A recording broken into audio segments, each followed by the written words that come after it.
एक राजा था जिसका नाम रामधन था। उनके जीवन में सभी सुख थे, राज्य का काम काज भी ऐशो आराम से चल रहे था। राजा के नैतिक गुणों के कारण प्रजा भी बहुत प्रसन्न थी, और जिस राज्य में प्रजा खुश रहती है वहाँ की आर्थिक व्यवस्था भी दुरुस्त होती है। इस प्रकार हर क्षेत्र में राज्य का प्रवाह अच्छा था। इतने सुखों के बाद भी राजा दुखी था, क्योंकि उसकी कोई संतान नहीं थी। यह गम राजा को अंदर ही अंदर सताता रहता था। प्रजा को भी इस बात का बहुत दुख था। वर्षों के बाद राजा की यह मुराद पूरी हुई और उसे एक पुत्र की प्राप्ति हुई। पूरे नगर में कई दिनों तक जश्न मना। नागरिकों को राजमहल में दावत दी गई। राजा की इस खुशी में प्रजा भी झूम रही थी।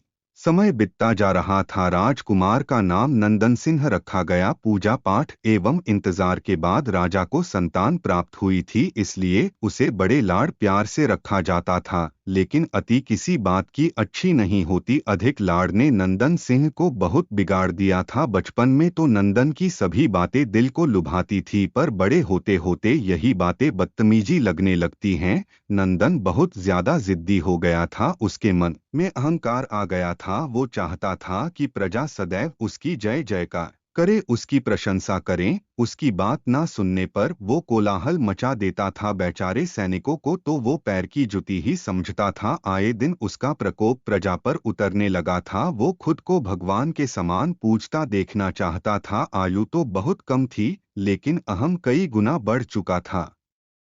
नंदन के इस व्यवहार से सभी बहुत दुखी थे। प्रजा आए दिन दरबार में नंदन की शिकायत लेकर आती थी, जिसके कारण राजा का सिर लज्जा से झुक जाता था। यह एक गंभीर विषय बन चुका था।